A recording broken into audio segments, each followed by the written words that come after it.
This episode is brought to you by the members of the You Run Podcast Network. A place where everyone is a loved member of the podcasting community. To link up with these shows and find your next podcast addiction, visit yourunpodcast.com. You want to die tonight? Late at night, I tune into your show, where you talk horror with a unique flow. Your voice is like sirens, draws me in, as you pick apart movies on murder and sin. Scott and Marc set the scene. I hang on every word lost in the screen. Your passion for fear is contagious enough. You make me believe in Marc's fucking long roundups. You run podcast, horror movie review, sharing facts and playing games too. Your words paint pictures of darkness and dread, leaving me grinning long after you fled. You run podcast. You run podcast. I will gouge out your eyeballs and skull fuck you! Hello and welcome to the You Run Podcast Horror Movie Review, and from our balmy studios that are currently in the 30-degree region. So if you hear a fan in the background today, tough, because I'm not turning it off, and neither is Marc. No, it's been insufferable here in the UK the past sort of few days, and I don't like to moan about it because it's nice, you know what I mean? You shouldn't moan about nice weather, but it is hot, like to the point where I've not been able to go out in the garden for longer than like 5 minutes without needing to come in because it's that hot. Yeah, it is absolutely scorching. So if there's a little bit of background hum, do not adjust your sets. It is purely the fact that me and Marc are hot and we refuse to make that sacrifice for you. It's either that or we do the show naked, and nobody wants that. No, they definitely don't. We are a horror movie review show run and controlled by all of you. You pick the movies every single week and then we talk about them. It's really that simple. Episodes come out every Tuesday. We also do early drops on our Patreon, come out the Thursday prior. We also have an Instagram and all the other social medias, but Instagram's where you want to go to vote on the movies. It's at You Run Podcast. If this is your first time listening to the show, we're going to give it a review and our scores. Then we're going to dive into everything we liked and everything we didn't like. We tend to stick in a traditional run-through format, but sometimes we go wherever the mood takes us. If Marc brings up something that's 25 minutes further down the road, we will inevitably talk about that and circle back. It's just the way it works. We also have interactive features like 3-word reviews. We have voicemails, which we actually have some this week, and we play a game which is called today That Zombie Money. Interesting. This week you decided to take us back into the world of zombies once more. But this time, for a change, you wanted the zombies to be super violent and super rapey. Because you went for the sadness from 2021. This film follows a young couple who are separated just at the start of a zombie outbreak. And it basically follows their quest to stay alive and ultimately be reunited. And that's it. That is the synopsis for the film. The film follows very familiar beats of a zombie-style movie. And the characters face varying degrees of zombie turmoil on their route to the conclusion of the film, where they inevitably meet up again. It does do some things differently. The zombies are not really zombies. They're more like really... They're the crazies. Yeah, they're really excitable, really violent, rapey people that want to kill you and hurt you and do horrible things to you. And it goes to the extreme, like really, really beyond what most movies will tackle. It's really well directed. It's really well acted. It does add some nuance to what I feel is a very oversaturated subgenre within horror. But ultimately, it's not for me. I am not the zombie guy. I've said it so many times. I feel that the shock moments, a lot of them don't progress the plot. They are there just to get that, oh, fuck moment. And then they're gone and they're kind of irrelevant after the minute they've happened. I also found the decisions the characters make throughout frustrating. Like the main two protagonists are fucking morons. It's just not for me. Like, I fully understand why people get it. I'm not going to bash on it because I can fully appreciate that it's a good movie. It's well made. It's well acted. It's got some brutal, horrible violence. But yeah, it just dialed the rapiness up to 11. It just didn't work for me. It is a huge meh out of 5, 2.5, I'm afraid. Disappointing, dude. Disappointing. For me personally, I am the zombie guy. Zombie genre is my go-to, and it's not necessarily because it provides the best type of horror movies, because more often than not they don't. But I think it is a subgenre that is so easily accessible and watchable, and more often than not very predictable. But you know what you're getting yourself in for, and if you want a mindless movie, zombie movies are usually the route to go down.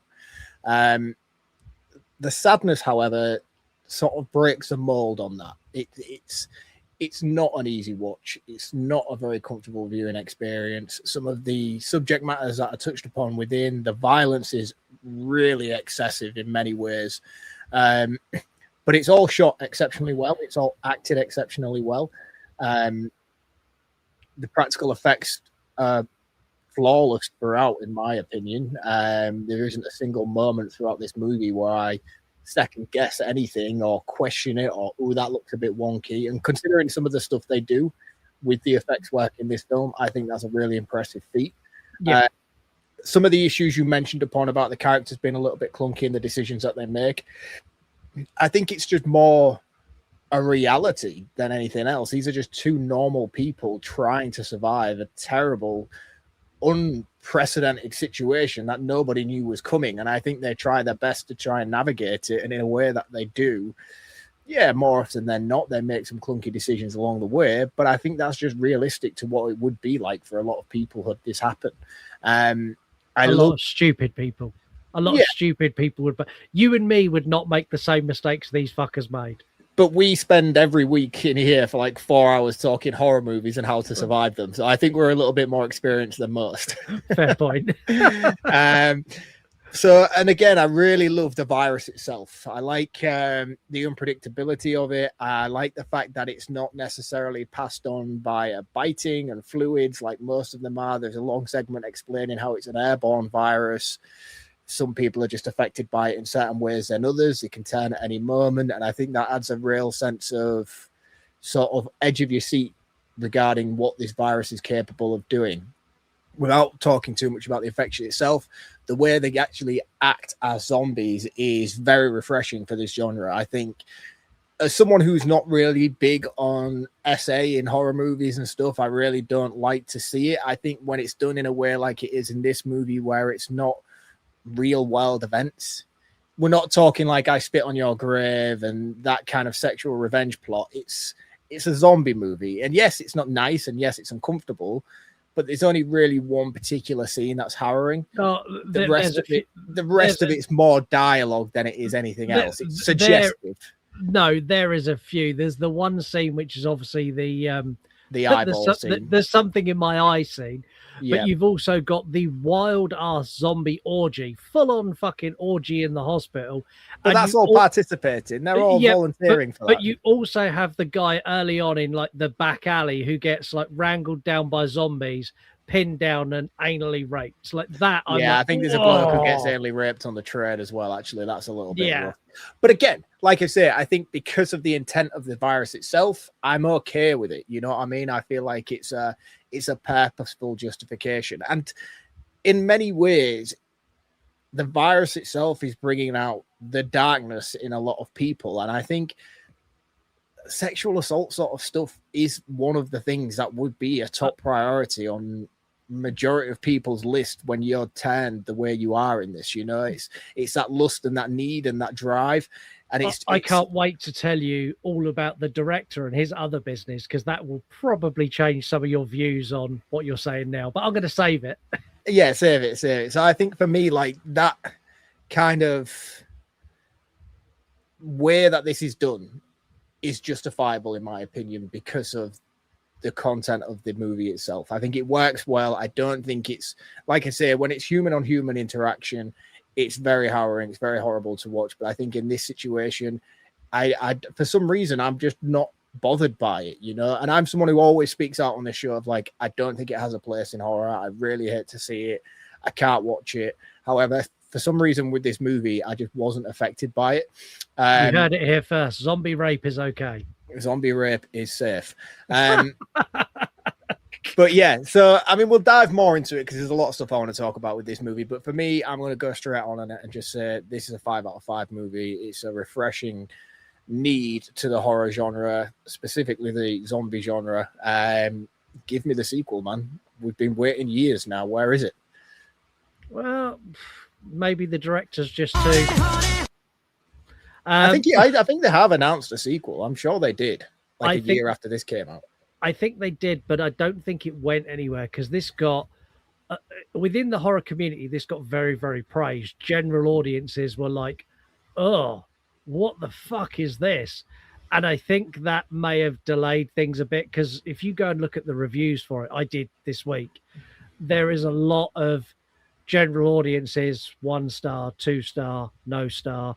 Like, what is this? Like, what is this zombie rape revenge fantasy shit I'm watching?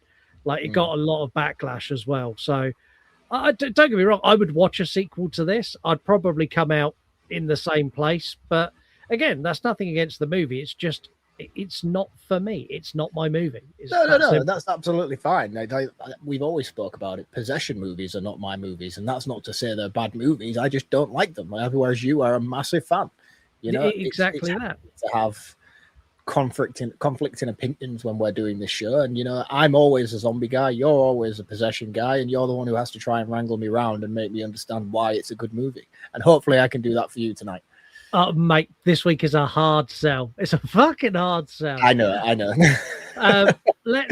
Let's hit the ad button, and then we will be back very shortly with our full thoughts on the sadness. Grab a slice and take a seat, the crust is on the plate. Got a brand new audio file loaded up by Nate. Greg is in the studio, laughing at the mic. Unpacking heavy cases that you're gonna like. Dialing up Australia for a killer point of view. Cape and flail under screams, forward to the crew. Caught the brutal history and mysteries unsolved. The casual friendship where the theories get evolved. When the grim reports are done, brackets hit the floor. A pop culture showdown and all-out media war. Ranking cult film villains, arguing all night. 3 hosts on the feed, making everything alright. And trust the dark side is calling. True crime is deep, and the banner is falling. A conversational vibe when the lights are low. Pizza bones, welcome to the show. On your road.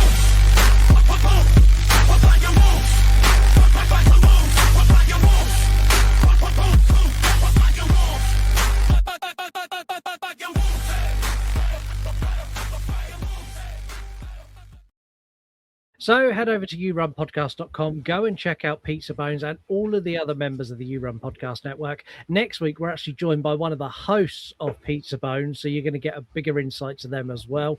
But yeah, on our website, you get access to all of the shows. You can listen to them straight on the website. Also, links to all of our social media is there. As I said earlier, we're at You Run Podcast everywhere. But most importantly, the link to our Patreon, where you get ad-free episodes, so you don't hear any of this at all. It's seamless. It ends up me and Mark going, ha, yeah, this is a really brutal movie, straight into the review. You also get that episode early.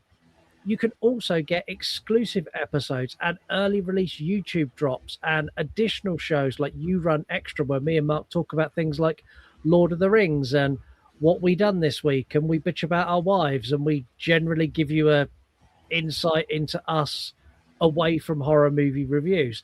And all of that is for literally less than it'd cost you for a pint of beer. Like, it's nothing. A month. Like, look at it this way. This is how I think I'm going to sell it to all of you. If you were to meet me and Mark in real life, would you buy us a beer? And if the answer to that question is yes, go and subscribe to Patreon, because that is exactly what you're doing. That's a good way to sell it, man. I like that. I think so, and especially as For Love of Horror is coming up, and I'm literally asking you all to buy us a beer.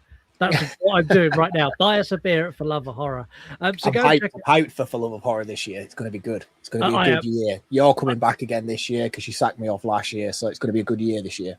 It is going to be a really good year this year. Also, it's free this year, so that's Cheers, an added bonus. Thank you very much to everyone who is part of our Patreon who's allowed that to happen.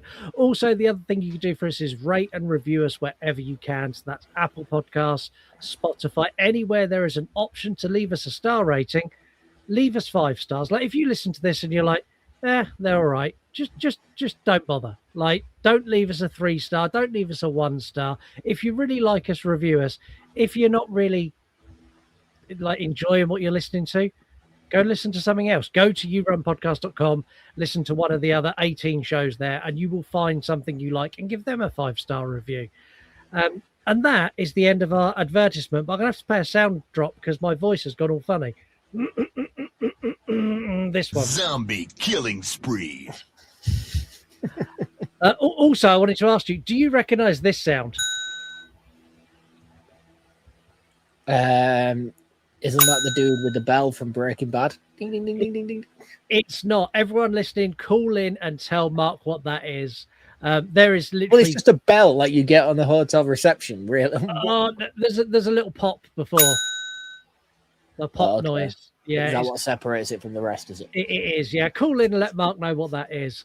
Right, let's talk about this movie. I really like Jim and Kat. I really like the insight into their lives before the shit hits the fan. I like the fact they're a very realistic couple.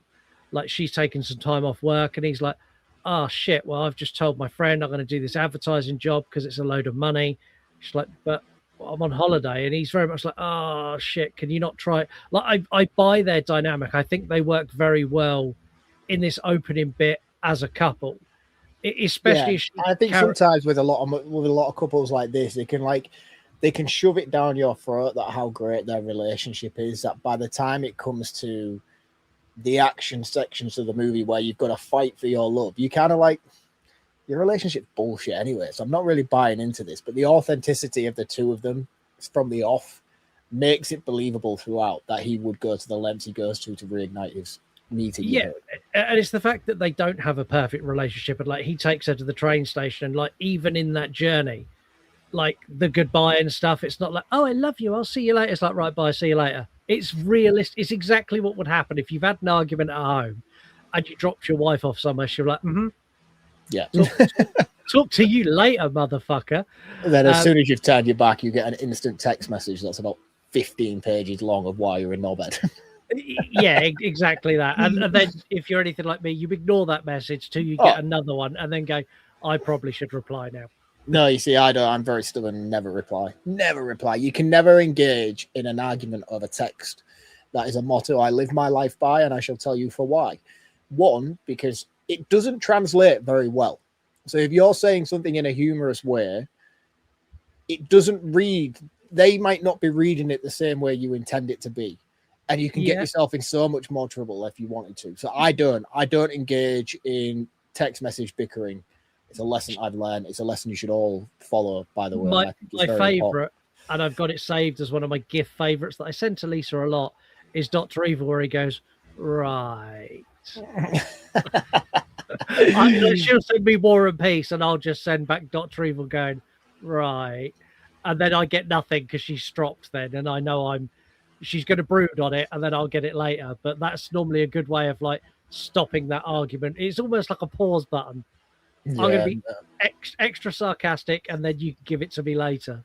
Yeah, no, we just don't do it. We just don't do it because it just doesn't go well. I just think back and forth of a text message is just always translated wrong.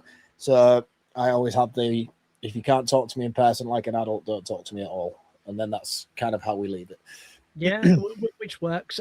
Just in case you were curious, this film was funded with cryptocurrency and revenue from the producer's cam girl business. Ah, cool. So that's what it's into. I want to ask, is this Korean? Taiwanese. Taiwanese, okay.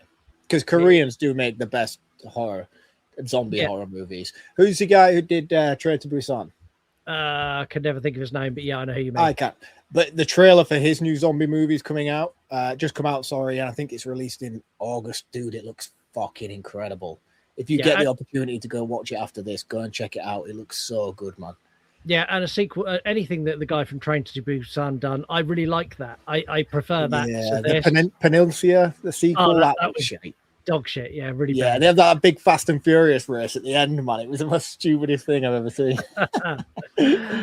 Back in this movie, the two characters go their separate ways. So she goes and gets on the train, and she's on the underground commute into work.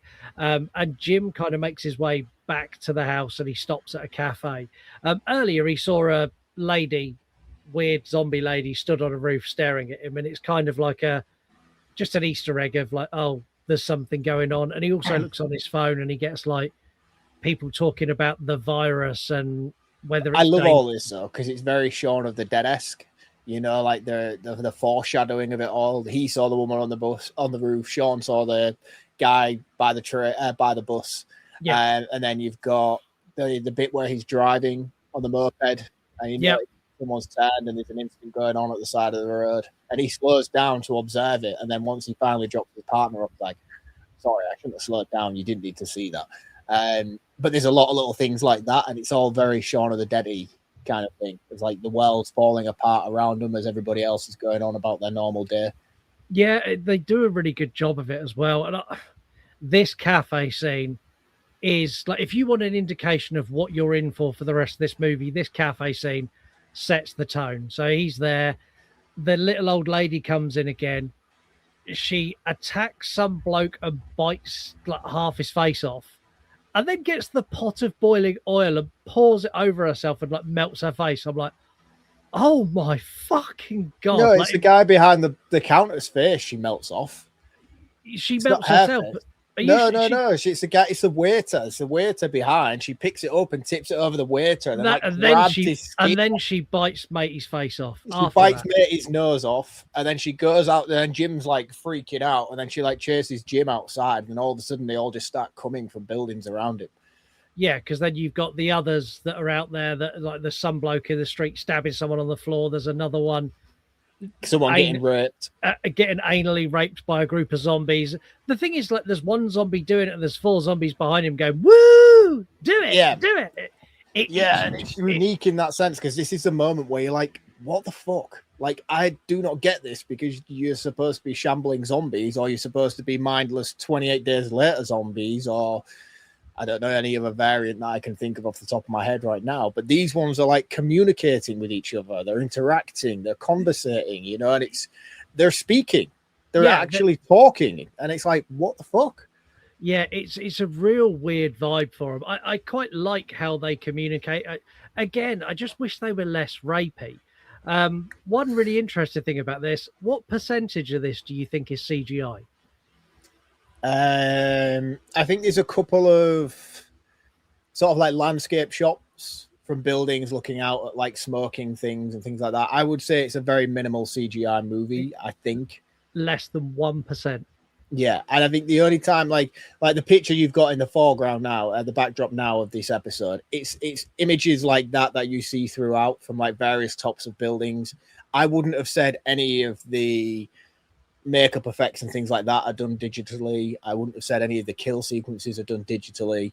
There's just a few various like landscape shots that stand out.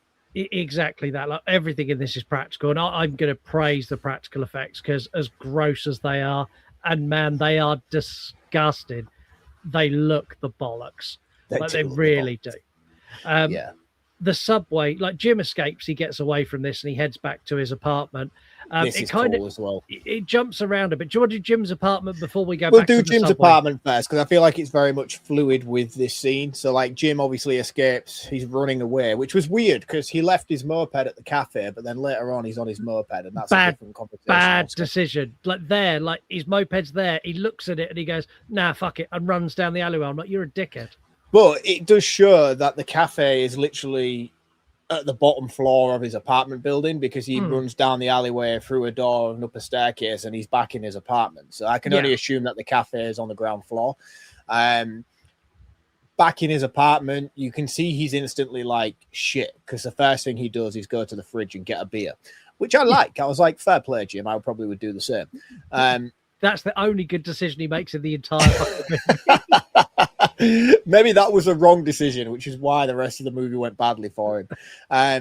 But we also got a brief interaction with Jim's neighbor early on in the movie, which is a cool dude, by the way. I really like Jim's neighbor. And they're talking about the actual flu virus and things like that and how they're okay and all the rest of it. But then you see as Jim's sort of like losing his mind, looking at his phone, searching for the news article to try and figure out what the fuck is going on. The neighbor busts in and tries to fuck Jim up with these garden shears. And as soon as Jim grabbed the garden shears, blade end, I was like, oh, you're losing fingers here, man. And it is the most brutal. It's literally like a snip. And then just a handful of fingers falls on the floor. Jim's like, oh. The panic was real, and I felt it. I felt it for him. He does do the true man thing later on, though, when he finds duct tape. He's like, yeah, I'll be all right. Yeah, duct tape works for everything. And then, so he knocks the neighbor to the floor, and while he's unconscious, you hear on the tannoy sort of like a safety announcement, as if to say, like, impending doom is coming. But then you realize that the army has been taken over as well, as he's talking about welcome to the new world order of buttfuckery. Yeah, but it's not just a public service announcement. It's a public service announcement, but it's also calling all men to the local recruitment station. Yeah. Which, like, if I ever heard a tannoy like that, I'd be like, nope, I'm going to close my doors. I'm going to put on a horror movie and call me when it's over. Yeah.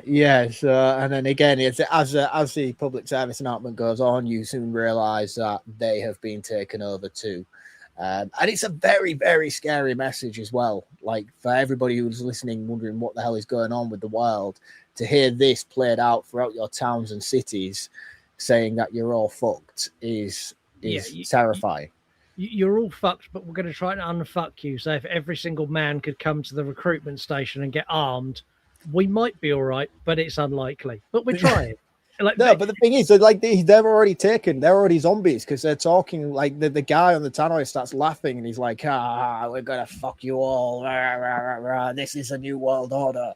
It's like, bad. It's bad. Yeah. It's really, really bad. Like really, really bad. Like, and I think that's one of the things about this movie why I get so hyped about it, is because I get so invested in the building up of how fucked everybody is within this sort of area, like country in most aspects. Yeah, completely fucking. You don't stand a hope in hell. But despite that, Jim's like, I need to get to my girlfriend, and they exchange a couple of text messages at this point, or he's texting her. Yeah, and because she's on the subway, she can't receive them because she's got no signal. He's like, don't worry, I'll come to you, and he gets on his scooter and rides off into the mountains. She's on the tube, and she gets the strange businessman who becomes like the main antagonist. Like, but he's like, he's the creepiest dude anyway. Just this old man in his like late 50s sits next to this young girl. He's like, I decided today was the day I was going to tell you that you're pretty beautiful. And she's like, okay then. And then he touches her leg, and I love the fact she's got a bit of fight about her, because she basically goes, that young man is sexual assault. Get the fuck away from me and let me read my book. And I'm like, fucking good for you. That's what you need to do. Call it out, and call it out loud, because everyone on the train turned around and I'm like, yeah, someone's going to step in and help her. And I thought it was going to be the guy with the shades. And mate, he is no help to anyone whatsoever, ever. This is the most, I think, anyway, sexual assault scenes aside, I think this train carriage scene is by far the most shocking. And I think when I first watched this, knife crime was a real big thing on the news and on the media here in the UK. People getting stabbed on trains and things like that. And when this movie came out and this scene in particular started, it just all felt so very real. It's a very, very claustrophobic scene, and the impact and spread that it has within this carriage over the space of mere seconds is just devastating.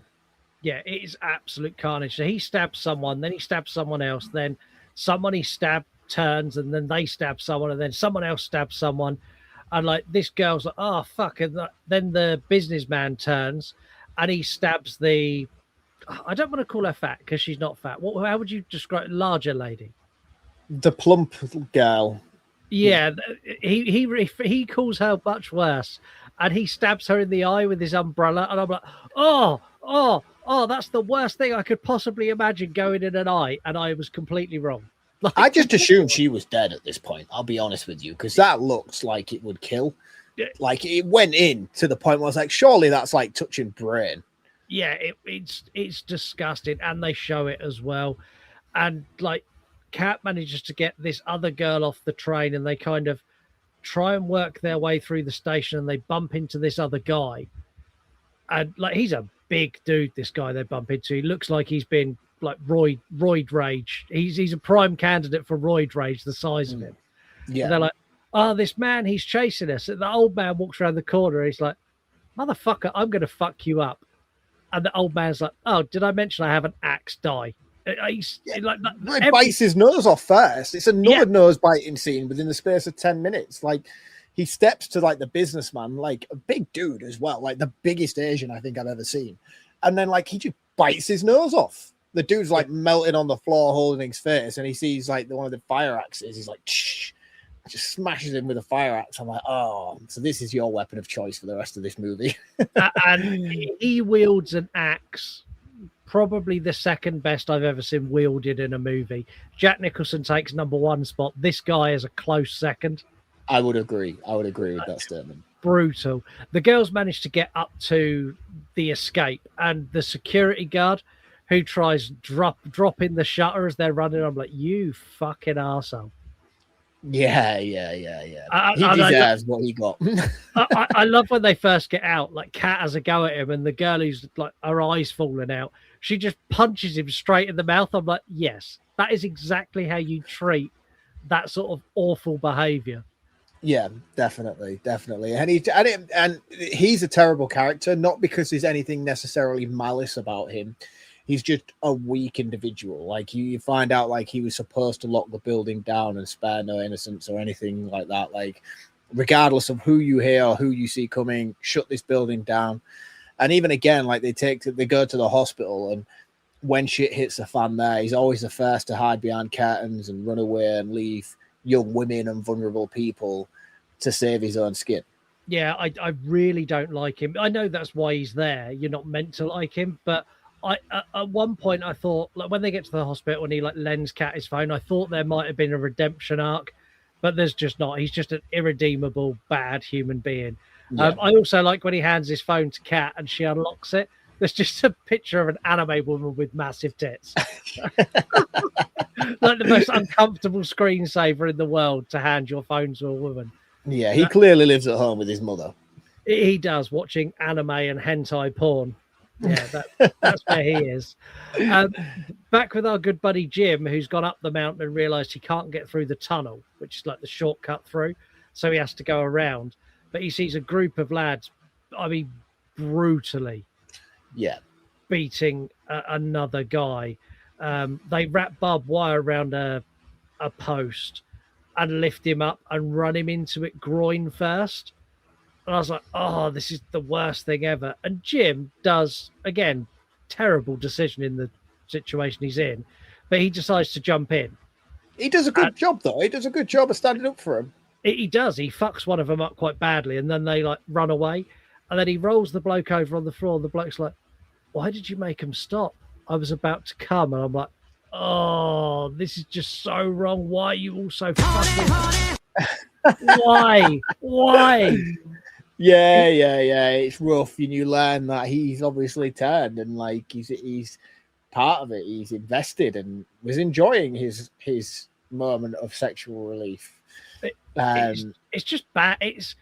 It's like the most sexual sadist thing I've ever seen. I've never seen another movie where this sort of stuff is happening, and the victims are like, "This is great. Could you please like hit me in the balls with the barbed wire again because I'm nearly there."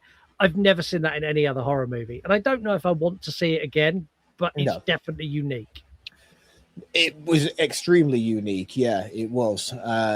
So I have a question for you now, because this is pretty much the last time we see Jim till the end, barring Yeah. a few bits of the misleading bits of him traveling along the way to the hospital. Yeah. I've always wondered where he turns. He turns here. You think he's caught here, do you? Yeah. Because he runs, and to be fair, they're a lot faster than him. But like, again, this is where things get a little bit cloudy with the turning and stuff like that. Because like, what did they do? Do you know what I mean? Like, he's not fucked up in any way when we see him later on. I mean, he is a bit, but he's not like blood spatter off the guy that he fucked up when he first got there. Blood spatter off the guy that he rolled over and was like with all his blood. Like I think right, okay, you think that's I what think, got him. So you don't think they caught him and did anything to him? You just think like he was infected by the blood spread? Yeah, I think he contracted it here, and I think by the time he got to the hospital, by the time he walks in the hospital, I think here is where he turns. As he walks in the door, that's when he snaps and he loses A sense of who he is. Yeah. Yeah, I think so. Also, that's because it also does a real interesting thing of like the office guy, the dick guy. He's driven by obsession, you know. Yeah. And then Jim also explains his obsession was Kat. Like his insatiable obsession was to find her. Yeah. And I just don't know whether it's like, did he turn as he got to the hospital, or was it the virus driving him to pursue Kat regardless?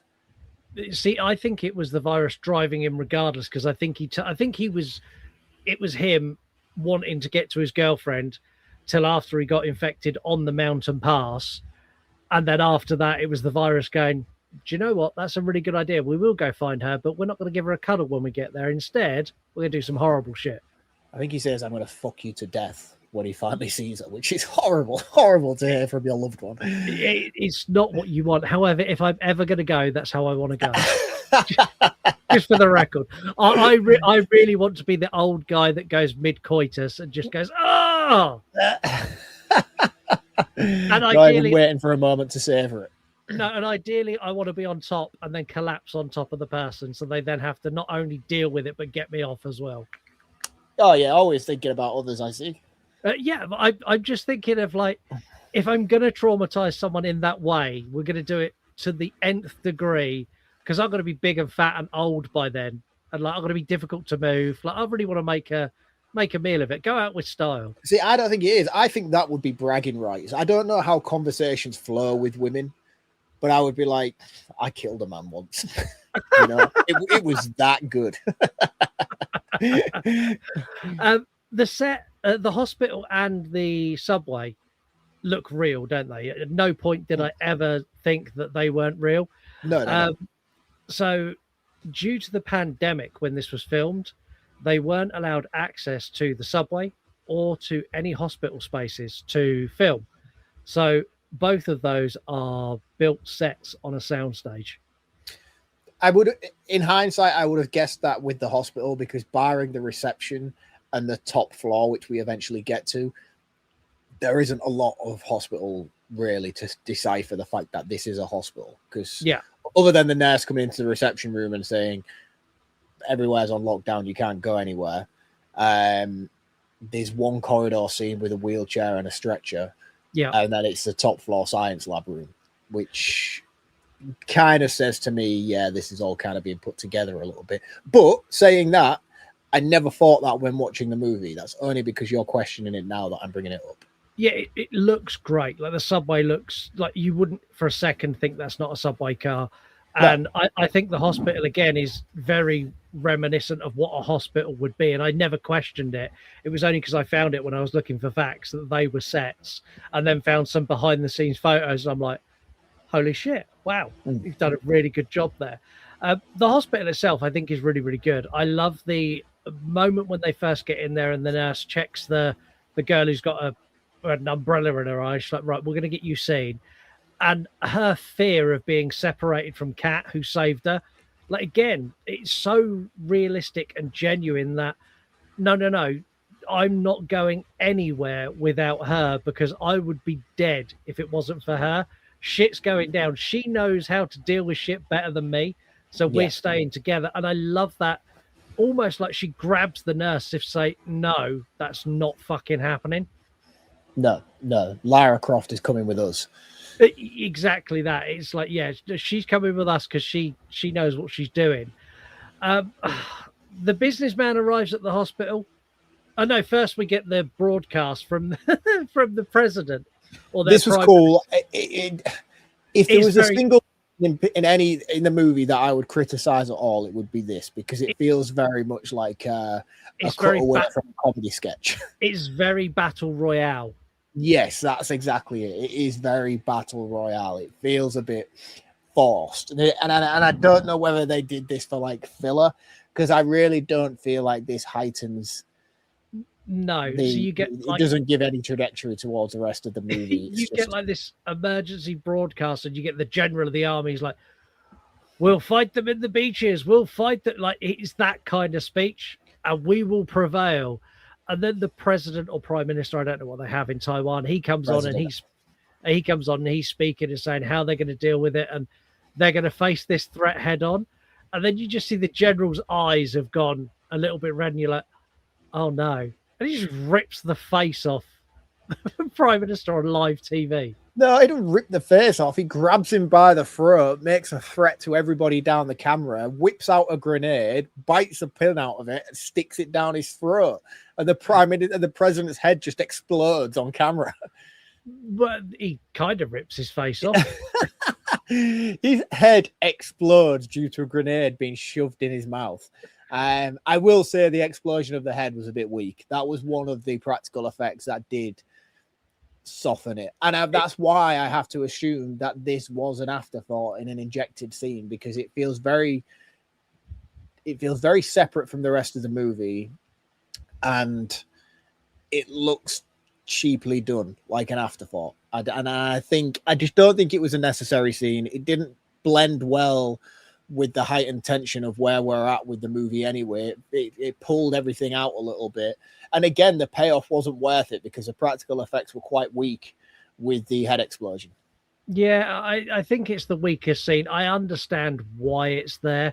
Like, they've been hitting this emergency broadcast all the time, like throughout the movie, saying updates are coming, updates are coming, updates are coming. I get the feeling the director's like, we've hit them with updates are coming for 45 minutes. Maybe we should give them an update. How do we do that? I would even go as far as to say this was probably inspired by Battle Royale, because it is a very successful Asian horror movie. I think maybe it was that's cool. I liked that. That was maybe an inspiration for stuff I've done. Let's do that.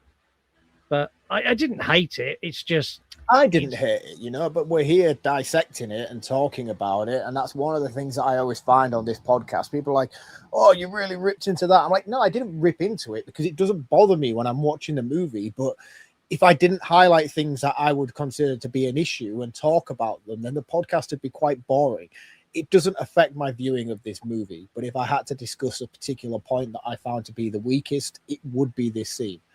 Yeah, I mean, could you imagine if we reviewed this without any nuance to it? I'd turn up, go, "Yeah, I wasn't a big fan of this." You go, "I really liked it." I go, "Brilliant, thanks a lot. See you all next week." Yeah, and like I said, we score on enjoyment, and I've scored this a 5 out of 5. But I'm still going to criticize elements throughout this podcast episode, because there are issues that I want to talk about that I don't find are very good. But that doesn't affect my viewing of the movie. It's still a flawless movie, in my opinion, in terms of enjoyability. Do you know what affects my viewing of the movie? Is the chaos erupts after this announcement, and people start fighting, and a policeman gets killed, and someone turns, and all of that is kind of just filler and noise, because what's really happening is the businessman that arrives, the guy from earlier, the poke you in the eye with an umbrella. Yeah. And he gets in, and Kat like scurries away, and he follows Kat. And on his journey down one of the corridors, he comes across the girl who has a hole in her eye. And I do not know what possessed the director, the writer, to come up with this, because I don't think I would ever think of this. Like, if this hadn't been presented to me as like, oh shit, like, I don't think this thought would pop into my head naturally of what can I do here that's scary? Like that wouldn't like this girl would have died 1,000,001 ways. This would not have been the way she died. I feel like this was an idea of like one of the most fucked up sexual things they could do in the movie, and I feel like the movie was written backwards from this scene. It's just wild. Like her injury was caused purely for them to have this later on. Yeah, and it's not just the like we can't skirt around it. He fucks her in the eye. He fucks her eye socket, and it's awful. And he has this whole monologue while he's getting himself undressed. That's the worst bit. It's the monologue before is the absolute most vile, disgusting thing ever. And the thing is as well, like you before that, like not there before the monologue, but when he gets to the end of the disgusting monologue that he spews out of his mouth, that is the moment to cut the camera, and it doesn't. Yeah, it doesn't. You hear the squelch, you see him go, ooh, and you're like, oh no, make this stop. It's awful. And like his monologue, he pretty much ends it with the line, it's not what he says, but he basically goes, well, any holes a go and I'm here now. That's kind of how this ends. And it is up there with it's probably one of the most vile things I've ever seen in a horror movie.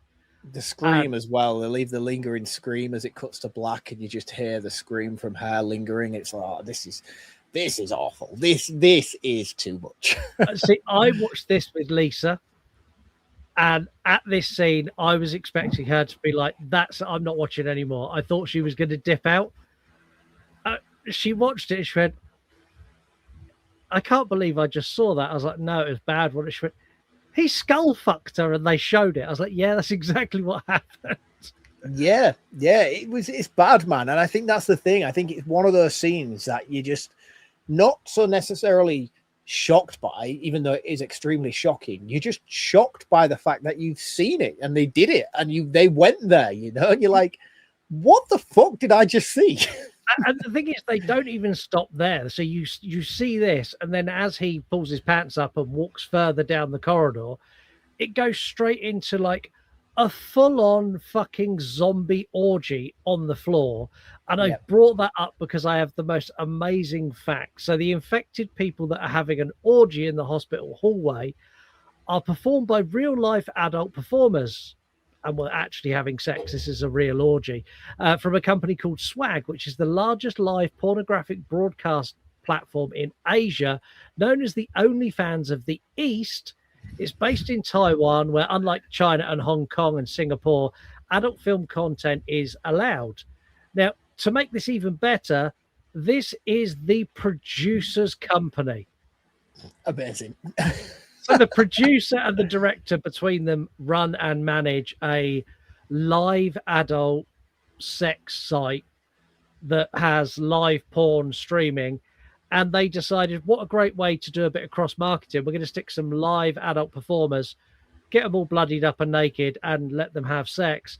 And it's a subscription service, so I cannot confirm this, but I've read lots of facts that this scene from The Sadness is available on their platform to watch in video form without all of the other stuff around it. It's just a sex scene of people covered in blood, and it's full-on penetrative sex, and it's wild.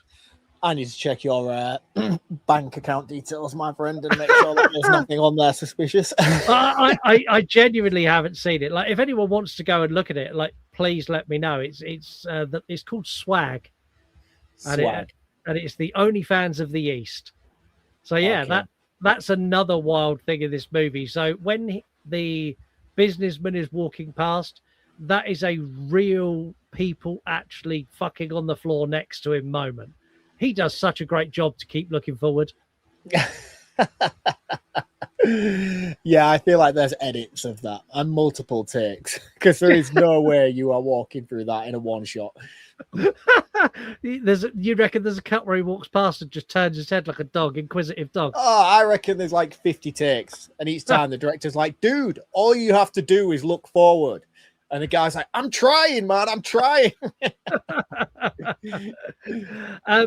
We get to meet Dr. Wong, who So Cat gets Oh, hold on upstairs. though. Before we do that, we get the death of anime titty fucker screensaver, which is cool Oh, we do.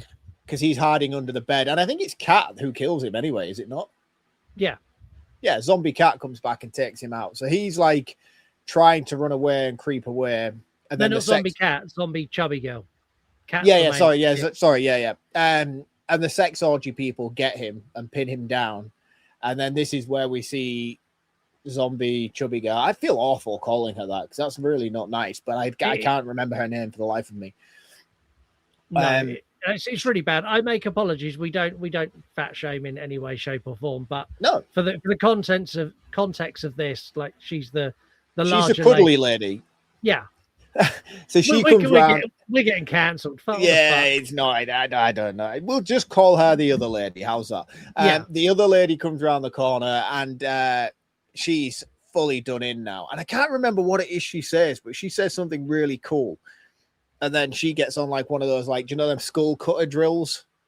Yeah. And she just fucks this dude up with it. And annoyingly, I don't think we see it either. If I remember rightly, it's a cutaway, is it not? It's a cutaway, and you see her get close with it, and then it's a cutaway and him just screaming. I'm like, You see like all the blood spurting up in her face, like something from the Evil Dead, but you don't actually see what she's doing to the guy. That's what they're more like. These zombies are more like deadites than they are like zombies. Yeah.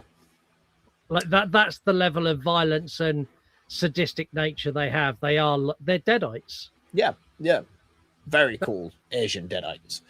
Very cool Asian deadites. That should be the next Evil Dead movie. Evil Dead, very cool Asian deadites. I would watch that. Evil Dead's out now, is it not? How's that It is. doing?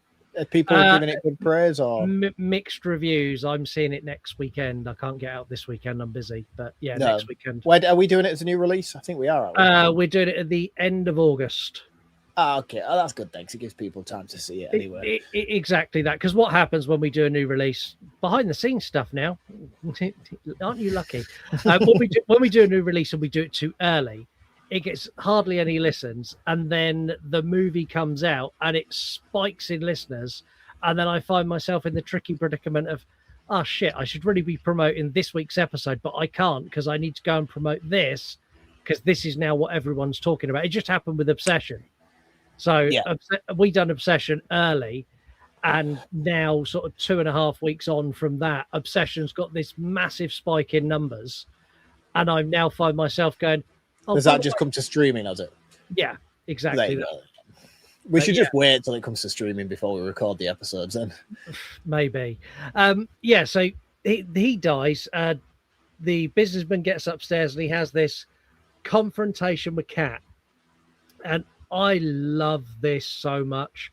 Like, I think Cat is a brilliant final girl. Because she does not take no shit from this man at all. She just pulls a fire extinguisher off the wall, clocks him round the face with it, and then proceeds to mash his face into the floor. And it is fantastic. It's roadkill worthy. Like he is just mush at this point. Yeah, and there was a moment when we watched it, Lisa went, do you reckon he's coming back? I was like, no. Like, he's 100% done now. I can't see him getting up from that. Yeah, he's dead. And this is where we meet Dr. Wong, who, like, the guy opens a sliding metal door and he's all in a full hazmat suit and he kind of gets her in and handcuffs her to a shower. I'm like, oh, shit. See, I thought this was where it was going to take a really dark turn. So did I. Because, like, again, as I mentioned on this episode already, it's acceptable when it's done with the zombie on zombie thing. I don't have an issue with it.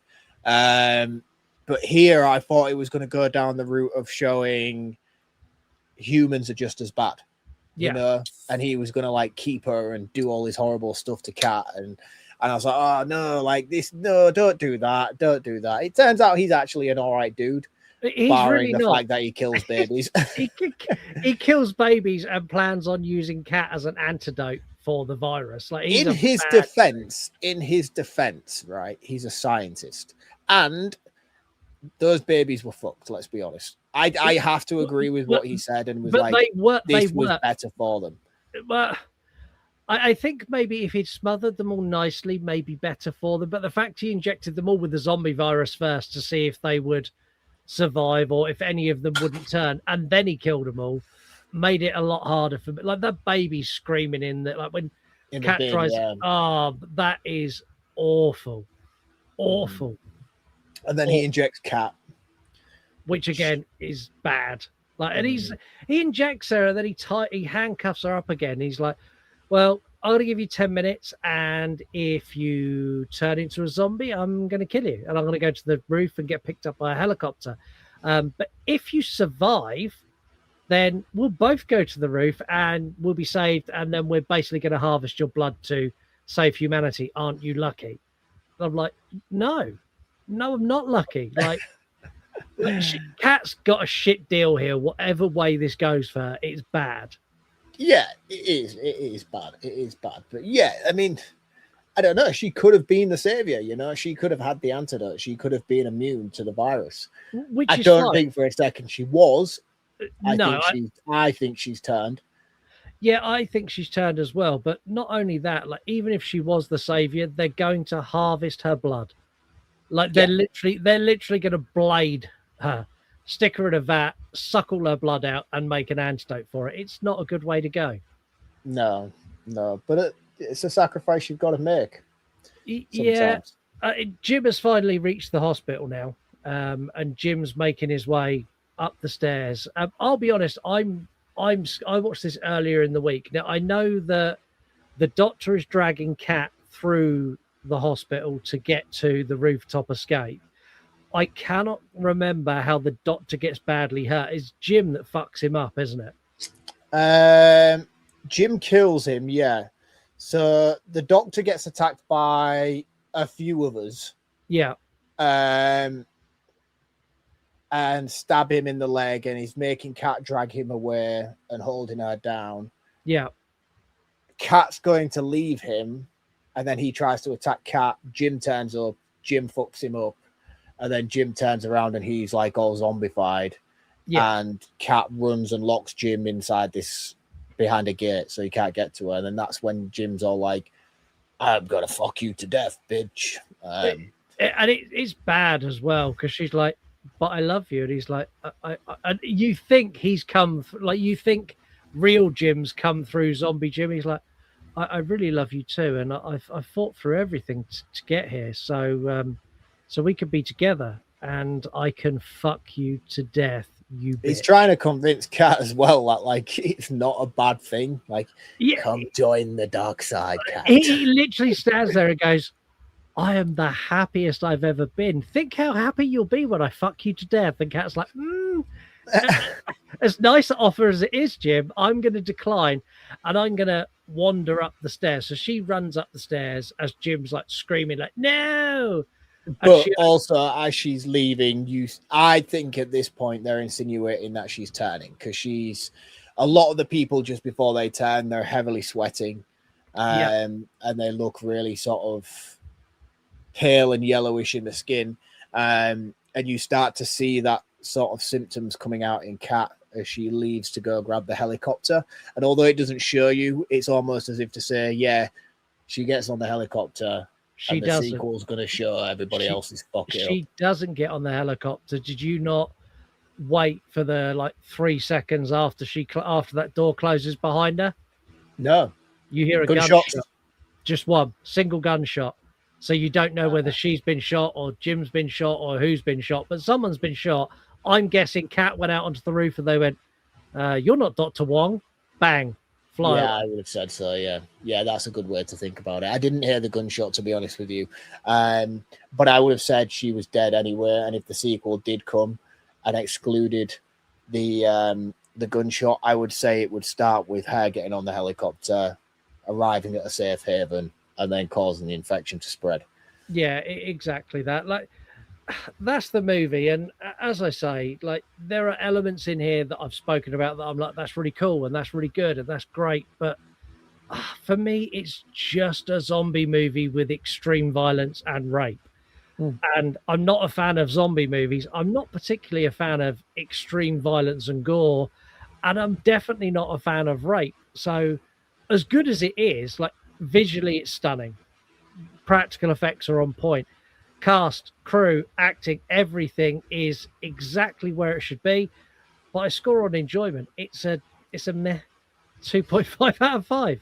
That's all right, man. You like what you like. I mean, for me, I am a big zombie guy. I am a big extreme violence guy. I'm not going to go as far as to say I am a big rape guy, because I'm certainly not. What is wrong with you? That is some dark shit.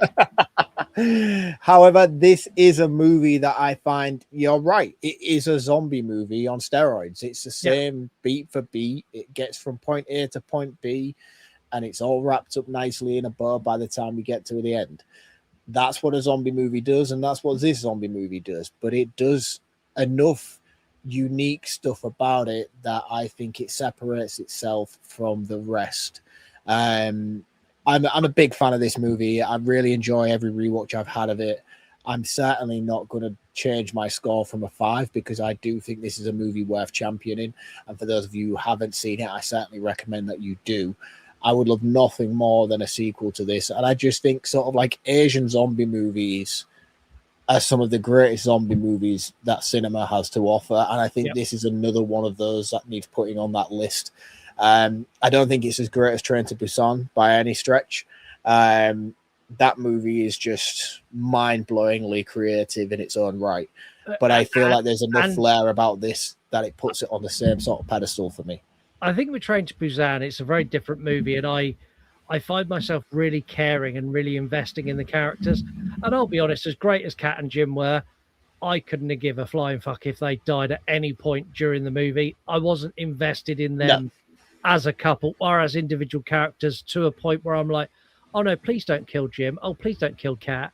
Where in Train to Busan, I'm like, fuck, don't kill him. No, like you're invested in the dad, the daughter. You're invested in certain characters in the train cars. You even go as far as to get invested in the older couple, the two older ladies. You know, every single character in that movie has some sort of redeeming quality where you're constantly championing them. And when they do die, it's a hit, and it's like, oh shit. Here, I don't think you get that with the characters. You know, I don't think you get that with Jim. I don't think you get it with Kat, and I certainly don't think you get it with the other girl either. I feel like neither of them have enough about them where you're like, oh no, not you, you know. And I think had it had that, it would have massively excelled it to a level like Train Busan, in my opinion. But it doesn't have that. But I still think there's enough there where it's fantastic, in my opinion. I think it's a really, really solid zombie horror movie. I think it's refreshing to the genre, and I think when it came out at the time it did, it was an event, you know. The sadness was an event. It came out in the pandemic. Like, this was like, I think this hit really hard during the pandemic because we were locked in. Like, I watched this during lockdown, and I'm like, this is dark, man. I don't know if I want to be watching this right now. No. I had to queue for an hour to go into a supermarket to buy my food in this dystopian nightmare I'm currently living in. I don't know if I like this film. And I think the first watch, I enjoyed it more, I think, because of the circumstances that I watched it in. It was very real to me at the time. I'd love to know your thoughts on it, though. So, we would love to know your thoughts on it. So leave us a voicemail. You can do that on Instagram by sending us an audio DM, and you can do it on X by doing the same. Or you can record a TikTok, and we'll play your video here. Just make sure you tag us. We have some voicemails this week. After a couple of weeks ago when I said, send us voicemails, motherfuckers, we got some. So here we go. Motherfuckers. As requested. Is that Gareth? That's Gareth. Thanks, Gareth. That's Gareth from Video Tasties. And we have one more here as well. Okay, I'm listening to your Jason Takes Manhattan, and here you go. You done started the voice messaging. So Kane Hodder, you mentioned something about him not being very brooding or very big, but I've met him a handful of times in person. He's like 6'4". He is a big dude. He's not exactly like weight big. Like, he's not like he is smaller now. Back then he was a lot more, as the kids say, swole. Like, he was like thick, but he's tall. He is big. So I'm not really sure. Maybe I didn't listen to the rest because, you know, I'm kind of a B word, and sometimes I just be saying shit. like before you even finish your statement. But I do think that you were going with not thinking he's as intimidating as some of the other people who play Jason. And I know there's like I forget his name. He has like a weird name. I think he's in the new, like the remake of Friday the 13th Part 1. And yeah, that dude's freaking huge, but he's also not American. So us Americans aren't very big. Racist. Okay. Anyways, I'm going to finish listening. And Mark, let me stay in your VHS room if I come to the UK. Okay. All right. Bye. There's always a spare chair here for you, Heather. Don't you worry. That'd be a wild episode. You and Heather there, and me here doing. I would not record a podcast sat next to Heather here because I would just be scared she was going to hit me all of the time. It would be the best entertainment ever because I would just be egging it on. Yeah, I'd just be here like that. I'm sorry. I think the thing is with Kane Hodder, I think is because he's more of a cuddlier man, we will say, than some of the previous incarnations of Jason. You're trying to get us cancelled. Cuddly girl, fat girl, chubby girl, fat Kane Hodder. I think you're the one who's done most of that in this episode. I think he is. He's a wider Jason, though. You know what I mean? And I think sometimes you can be really tall, but I think if you're stretched as wide as you are high, it sometimes just sort of like diminishes that visual. And I think a lot of the other Jasons are quite slender and tall, but he's quite tall and also leaner. Eddie Hall vibes, if you will. I'm not underselling the fact that he's a very strong stuntman, but I think he doesn't have the slenderness that a lot of the other actors that have played Jason have, and I think that's what kind of affects it. Eddie Hall would make a fantastic Jason Voorhees. I will watch that movie. But again, he's too much of a beast, you know. He's too much of a bloke. He's a big, stocky fella, you know, and he's not fat in the slightest. And I'm not saying Kane Hodder's fat, but he has a similar stature to Eddie Hall in terms of he's just a strong, brooding fella. So Kane Hodder and Eddie Hall, if you're listening, Mark says you're fat. I will fuck you both up in a fight. Let's go. 3-word review. This is the section where you get to have your say on the movie, but only in 3 words. Goes out across all of our social media. Some are more active than others. We haven't had a comment on X in over 6 months. However, lots of other social medias are coming through top notch. Slasher being one of them. Dan Cannibal NJ went with brutal, fantastic, gory. Skid Bland NR went with Japanese Nope Fest. Azrael Transcendent, very sad movie. I'd agree with that. Movies for Days, Pandemic Eyeball Fuckfest. Over on Facebook, Benjamin Parkin went with Wet Fucking Gooeys. Anthony Peoples went with What the Fuck. On Instagram, Skelly mirrored Anthony's phrase with What the Fuck. Kate from Down Under, who is our guest next week, went with Great but Gruesome. Mike the Movie Misfit went, they went there, they did, and then they kept going and going and going when they should have stopped. Lady Crisis Mary, the bad Mary. Eye Socket Fun. That's the kind of stuff I expect from Pervy Beck, to be honest with you. And Beck's not left one this week. And finally, Bloody Babble went with Cockicidal Maniac. I like that one. We are going to play a game. The game is called That Zombie Money, and it's not what Mark thinks it is, because Mark thinks it is which zombie movie made the most money, and then I'm going to give him box office numbers. He's going to have to play higher or lower. But I've been more creative this week. So I'm going to give Mark £50. And Mark needs to survive the zombie apocalypse in the world of the sadness. So these are rapey, ultra-violent zombies with the £50. So you have 5 categories to spend your £50 in. You have clothing, transport, weapon, and base, and companion. So we'll start off with your clothing. For £2, you can be naked, which is probably dangerous. For £5, you can have shorts and t-shirt. For £9, you can have chainmail. Or for £12, you can have breathable, lightweight riot gear. See, the thing is, Like, it's not a bite-based thingy, is it? And I feel like regardless of what you're wearing, if you get caught by these motherfuckers, it's pound time, you know? Time to go down to pound town. Zombie bum rape is what's going to happen if they catch It is. And I don't feel like the riot gear, the chainmail or anything is going to stop that. So I'm going naked, man. I'm going naked on this. You're going naked, so you've only spent £2. Well done, you. Your transport. What, it cost me to be naked? It costs you to be naked, a whole £2. So you have £48 left to spend. For transport, for £2, you can walk. For £5, you can have a skateboard. For £9, you can have a motorbike. And for £12, you can have any armored vehicle of your choice. Yeah, I'm having the armored vehicle immediately. Okay. It's a safe haven, and I feel like you lock those doors. It's an armored vehicle. These guys can't smash that through.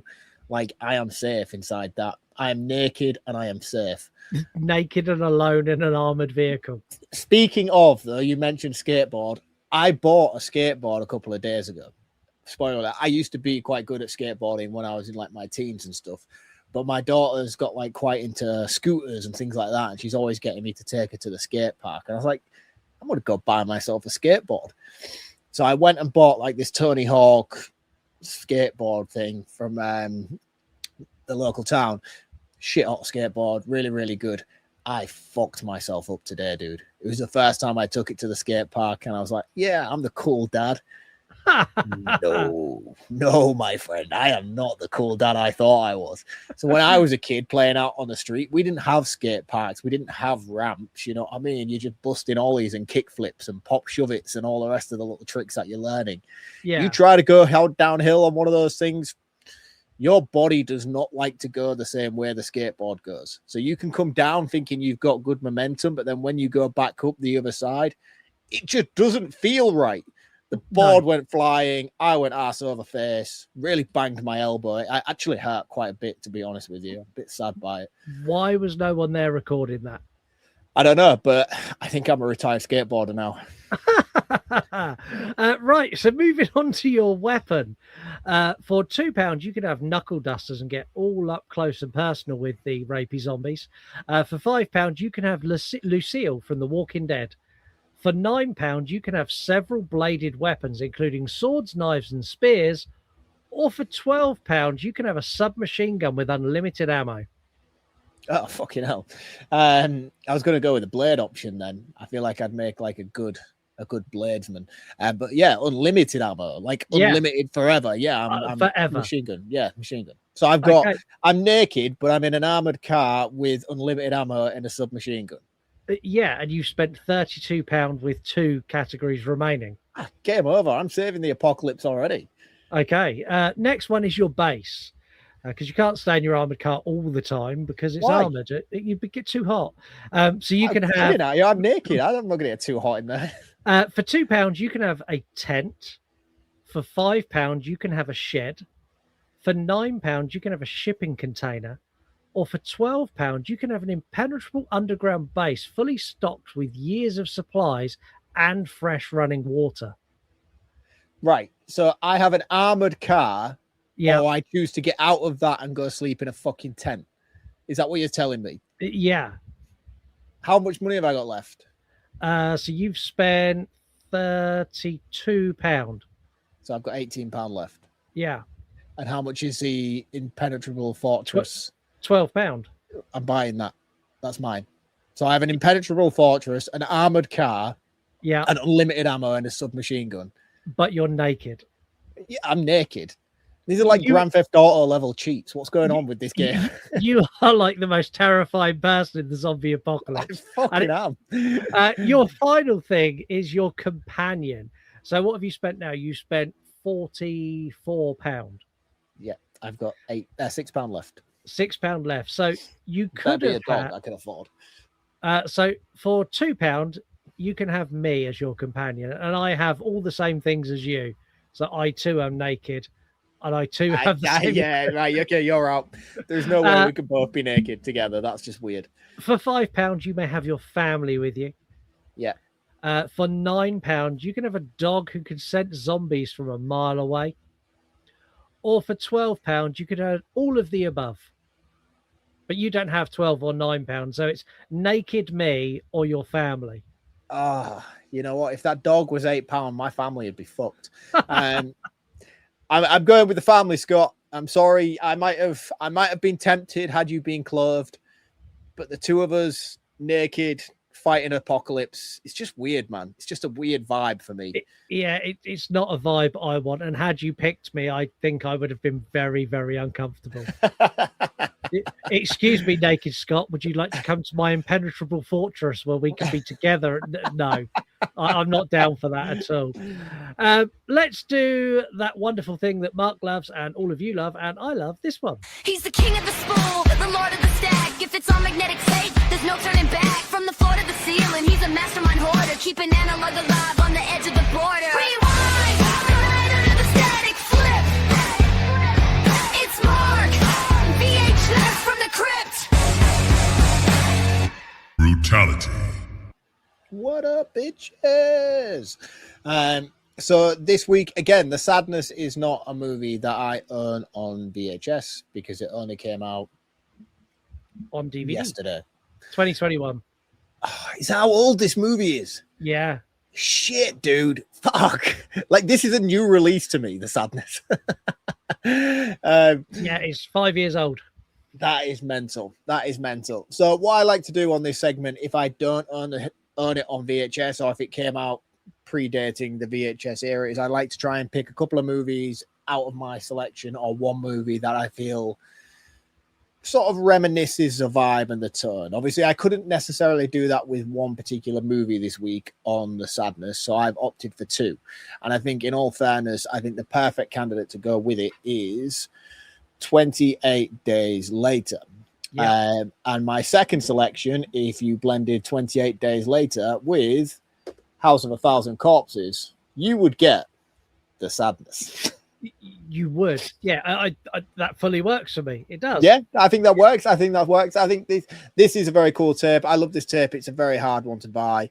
This is one of the more expensive tapes that I've committed to buying in my collection. I might do a Patreon video soon, actually, talking about my high-end tapes on ones there is a few tapes on here that I have spent ridiculous amounts of money to buy that I would never in my wildest fancy ever tell my wife what I paid for them. Like I get deliveries all the time and like, oh yeah, Gareth sent me that. Oh, that's from Jim. Jim sent me that one over. Like it's starting to wear thin and she knows I'm full of shit. And I'm purchasing a lot of these, but there is a few in my collection that I've like spent shocking amounts of money to obtain a certain tape. This being one of them. This is one of my high-end tapes. I love this tape. It's a very rare tape to have in the UK. I don't know many people that own this one. This is just a standardized. Most people can pick this up. But I might do a Patreon video soon, and I might pick the top 10 most expensive tapes in my collection. If anybody be interested in watching that, let me know. I'm definitely interested. Also, I bought something this week that I wanted to share with you. Only because it's got the coolest fucking artwork in the world. Ah, nice, dude. It's the limited edition Halloween 2018 DVD. I own that, but I don't own that version. No. Is that got a cardboard sleeve? Yeah. Cool. I like that, man. That's very cool. I found that at a car boot for 10p. I would have purchased that for a $5, I think. That's a very cool DVD. I was the same as like, how much are your DVDs? Like, they're 10p. I've got a video coming on Patreon because I've got a big stack there.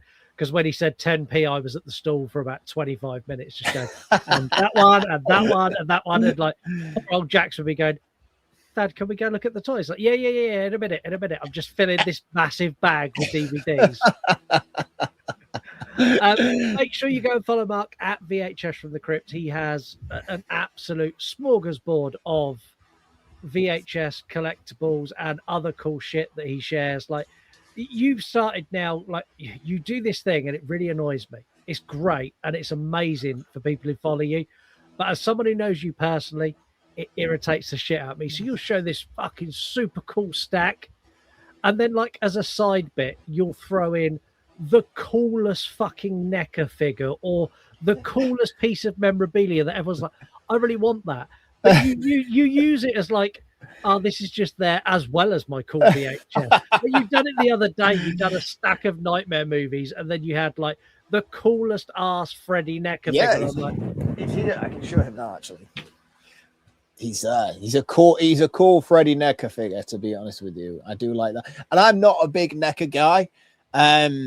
I know you've got various ones which are really, really cool. You've got I've got cool a Freddy up here somewhere, right at the back there. I don't think. See, like, and the thing is, I'm not like when it comes to things like this, I like to have them, but again, like you mentioned with my post, they are just added details. And I bought like a carrier bag full of these.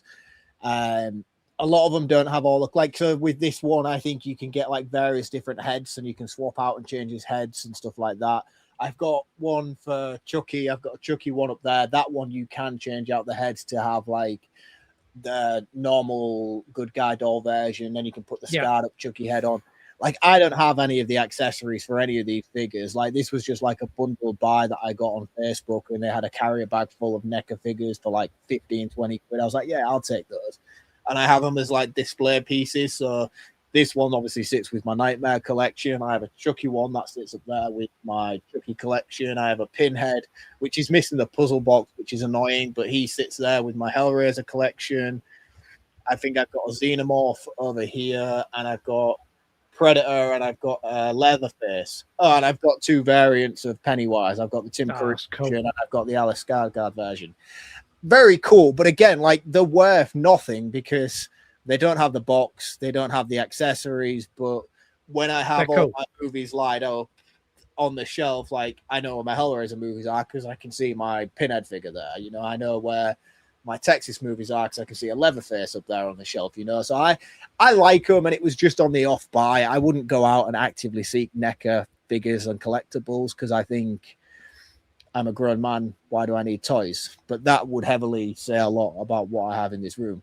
And we're talking about a guy who has a 2 foot tall superhero. I was just about to say, I don't like toys, and all I can see behind you is, it's a me, it's a Mario. This is really cool, though. I do love this. This is awesome. Look at that dude, man. Like, look at that. That is amazing. Like, I don't begrudge spending the money that I spent to buy this because it's a fantastic piece of my room. To be fair, you are very much like Mario. You have the tash. You always wear a hat. Like, you just need a pair of dungarees and you're there. He's my idol. So, as I said, make sure you go and follow Mark at VHS from the Crypt. And that brings this episode to a close. We're going to be back next Tuesday. We're going to be joined by the incredible Kate from Down Under, who's part of various different podcasts that I'll let her tell you all about. She's also one of our Patreon subscribers, the longest running Patreon subscriber, and has a significant amount of sway over this show. And yeah, pretty big influence here. So I imagine she's going to give us some form of review on our current behavior. And we're going to be reviewing a movie that I love and Mark hates, which should be fun. A Nightmare on Elm Street 4, The Dream Master. Yay! Am I going to get it in the neck from Kate next week? Because I feel like she's been on the show twice, and both times I've pulled a sickie. No, she's only been on once, and you pulled a sickie. Oh, okay, that's all right then.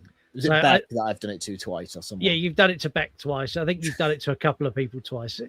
It happens. You get bored. What can I say? That is it. Leave us a review. Do all the wonderful things that help the show. Share this around, and we will catch you next Tuesday. See you all soon. Bye-bye. I might be ill next week. Bye. Bye. You want to die tonight? You're on podcast.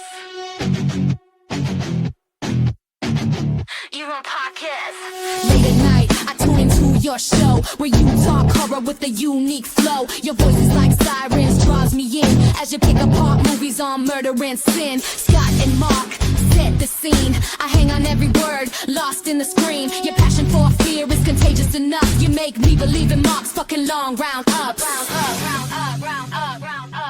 You're on podcast, horror movie review, sharing facts and playing games too. Your words paint pictures of darkness and dread, leaving me grinning long after you fled. You're on podcast.